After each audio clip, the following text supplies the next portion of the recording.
डॉक्टरने 5-7 दिवस ते 8-9 दिवस आरामच करायचं सांगितलं. कमराला खूप त्रास होतो, पोटात पण आग होती, पण आता बरं आहे पोटातलं जरा. तब्येत सध्या बरी, उठायला चालायला खूप त्रास होतो.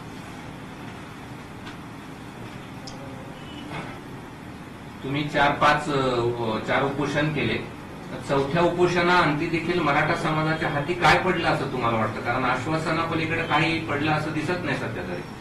नाही, ते बरोबर आहे, पण आंदोलक म्हणून समाजाचं इमानदारीनं काम करताना शेवटी आंदोलन करावं तर लागणार आहे, संघर्ष तर करावाच लागणार आहे, त्याशिवाय मिळणार पण नाही ना. त्यांनी आता खात्रीला एक महिन्याचाच वेळ घेतला. आम्ही 15 दिवस देत होतो, तसं तर आम्ही 1 दिवस पण देणार नव्हतो.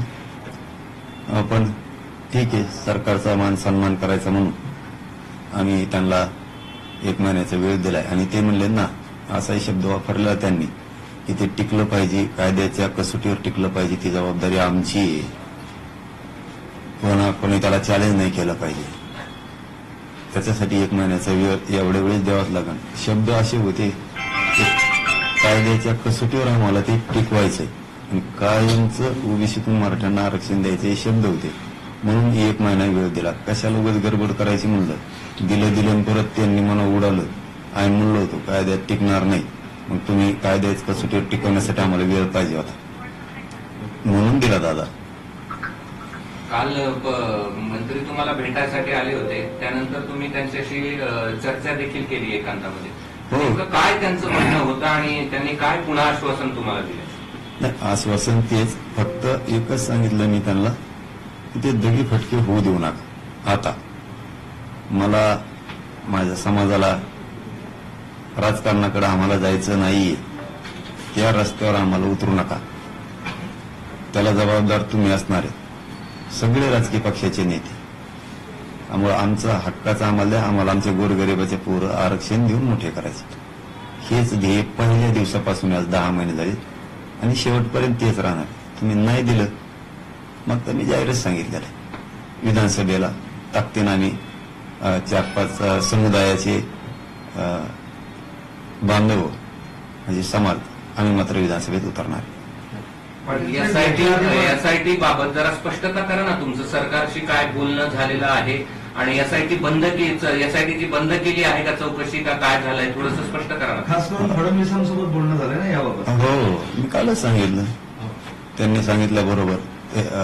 त्यांचे आमदार आले होते राऊत साहेब, त्यांनी सांगितलं माझं त्यांच्याशी बोलणं झालं. आम्ही 2-4 घंटे बोललो. ते एसआयटी रद्द करणार आहेत, रद्द केली म्हणले ते, पण पुढच्या याच्यात काय तारीख संपली म्हणले तिची, असं म्हणले ते, तिची तारीख संपली, त्याच्यामुळे आम्ही ते आता बंद करणार आहेत. ते वेगळा शब्द वापरला तर नाही ध्यानात राहिला, ते बंद करणार आहेत म्हणे. म्हणून त्यांच्या हातात नाही होता. म्हणलं मग सांगा तुम्हीच. मग त्यांनी पण सांगितले आपल्या कॅमेऱ्यात ते कैद नाही झालेलं आहे आणि मलाही सांगा. म्हणलं सांगू का? मग मी सांगून टाकलं असं असं एसआयटीच्या बद्दल, केसेस बद्दल. अंतरावलीतल्या आमच्या आई बहिणीवरती केसेस झालेल्या आहेत, महाराष्ट्रातल्या लाखो पोरावर झालेल्या आहेत आणि विशेष म्हणजे सगळ्या सोयरीची अंमलबजावणी. फडणवीस यांनी स्वतः सांगितलं का एसआयटी संपली, आम्ही थांबवली किंवा मेली म्हटले तुम्ही? ती काहीतरी शब्द होता त्यांचा, फडणवीस साहेबांचाच. मी त्याला सांगितलं, मी कधी लपून ठेवतो? मी त्याला सांगितलं, सांगू का? एवढा शब्द वापरला मी त्या आमदार साहेबाला, सांगू का मग का तुम्हाला 1-2 दिवस लागत येत? तर ते म्हणले नाही, लगेच सांगून टाका. तेच म्हणलेत, आपल्या तिथं आलं की ना, तेही स्वतः म्हणले. आता रद्द केली कशी आणल्यात खूप माहित नाही. पण हे पण एक मूळ कारण होतं ना यावेळेस, पुढे आंदोलन लवकर हे करायचं. कोणचं? एसआयटीची जी तुमची मागणी होती, नाही, मागणीच नाही. निर्णायक होणार नाही चौकशी, हा अन्याय आहे, जाणीवपूर्वक गुन्हे दाखल करण्याचा प्रयत्न केला जातोय, तर हे जे सगळं रद्द केलं म्हणजे ही तुमची एक मागणीची पूर्तता झाली असंच म्हणूया? नाही, एसआयटी माझी मागणीच नाही, सगळ्या सोयऱ्यांची. पण ते त्यांनी विषय काढला, मी माझा विषय माझ्या समाजासमोर ठेवला.